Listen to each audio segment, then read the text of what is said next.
Bonjour chers internautes, c'est Il Pastore. Découvrons ensemble une déclaration commune importante, la deuxième chronologiquement, entre le pape Paul VI et le patriarche Athénagoras Ier. Église catholique romaine, Église orthodoxe. Séparées depuis 1054. Première déclaration commune officielle au mois de janvier 1964, lors du voyage de Paul VI en Terre Sainte, où il a pu rencontrer le patriarche Athénagoras Ier. Cette fois-ci, plus d'un an après, presque 2 ans après, la fin du Concile Vatican II, événement majeur non seulement pour l'Église catholique romaine, mais pour l'ensemble des chrétiens, et même au-delà, puisque a été initié à ce moment-là aussi un dialogue interreligieux. Déclaration commune du pape Paul VI et du patriarche Athénagoras. Le texte, vous l'avez en français juste en dessous de cette vidéo, ainsi que d'autres liens utiles. Exprimant leur décision d'enlever de la mémoire et du milieu de l'Église les sentences d'excommunication de l'année 1054. Cette déclaration commune fut lue dans la session solennelle du deuxième concile du Vatican par Monseigneur Johannes Wilbrandt. En même temps, elle était lue par le secrétaire du Saint-Synode dans la cathédrale du Fanard. Pénétré de reconnaissance envers Dieu pour la faveur que, dans sa miséricorde, il leur a fait de se rencontrer fraternellement au lieu sacré où, par la mort et la résurrection du Seigneur Jésus, a été consommé le mystère de notre salut et, par l'effusion du Saint-Esprit, a été donnée naissance à l'Église.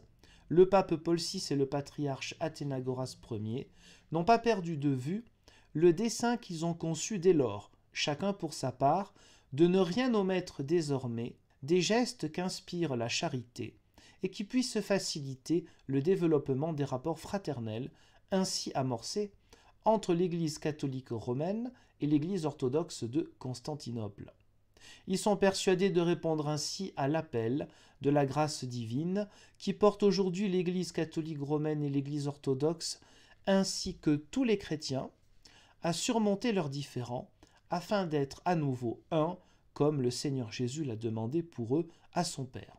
Petite parenthèse, ainsi que tous les chrétiens, c'est la première fois sur 2 fois dans ce document que nous trouvons cet appel ou même ce constat, cette évidence que le dialogue entre ces 2 grandes églises historiques ne peut être coupé, ne peut être disjoint d'un dialogue, d'une fraternité avec toutes les autres églises chrétiennes.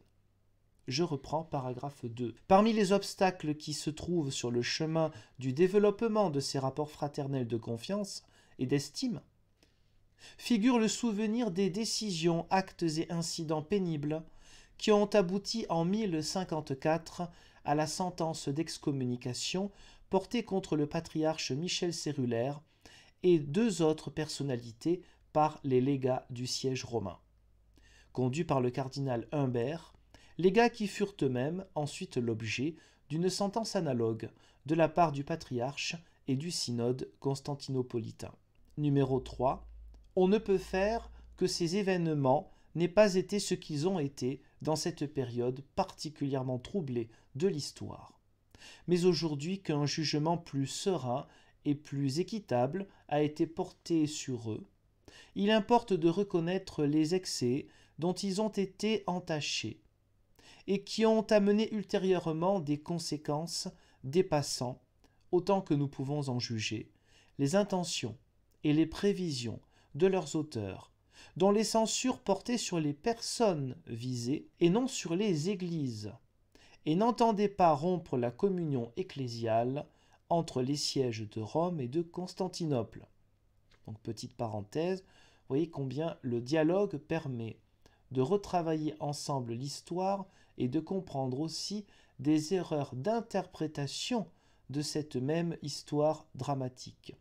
Une fois que l'on défriche un petit peu tout cela, eh bien, on fait le tri, on discerne et on se rend compte que ce qui s'est passé à l'époque peut être tout à fait compris d'une manière qui n'enferme plus le présent et encore moins l'avenir.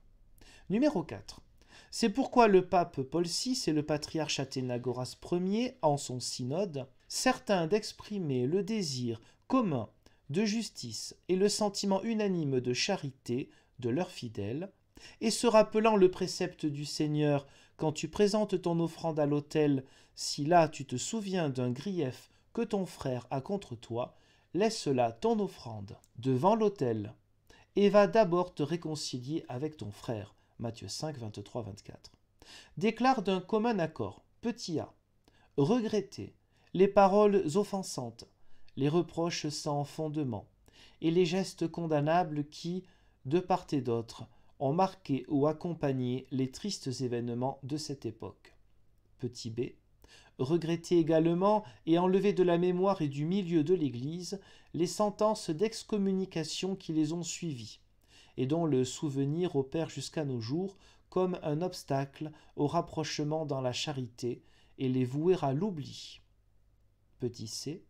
Déplorer, enfin, les fâcheux précédents et les événements ultérieurs qui, sous l'influence de divers facteurs, parmi lesquels l'incompréhension et la méfiance mutuelle, ont finalement conduit à la rupture effective de la communion ecclésiale. Petite parenthèse, je pense que là, ce passage peut faire référence à une croisade, me semble-t-il celle de 1204. Les croisés ont détruit la ville de Constantinople. Ça n'a pas vraiment aidé pour les relations ultérieures entre catholiques romains et orthodoxes. Je reprends. Numéro 5, le dernier.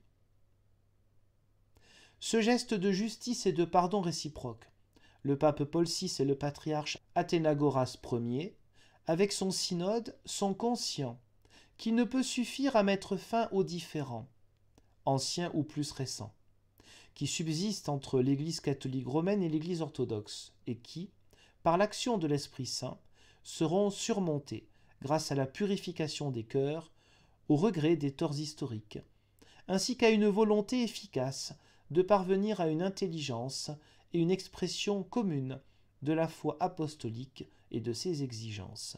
En accomplissant ce geste, cependant, ils espèrent qu'il sera agréé de Dieu, prompt à nous pardonner lorsque nous nous pardonnons les uns les autres, et apprécié par le monde chrétien tout entier.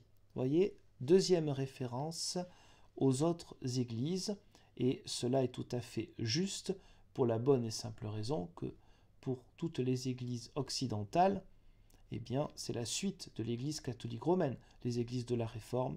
Donc les églises de la Réforme elles-mêmes ont un lien historique avec l'excommunication mutuelle de 1054. Je reprends.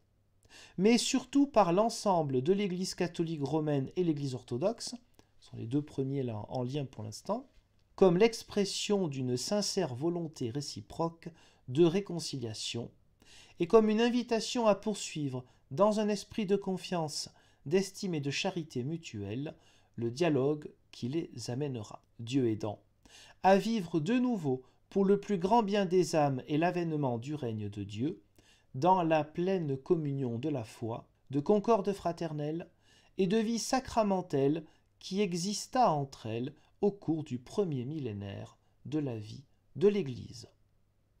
Je vous remercie pour le visionnage de cette vidéo et je vous dis Dieu voulant à une prochaine.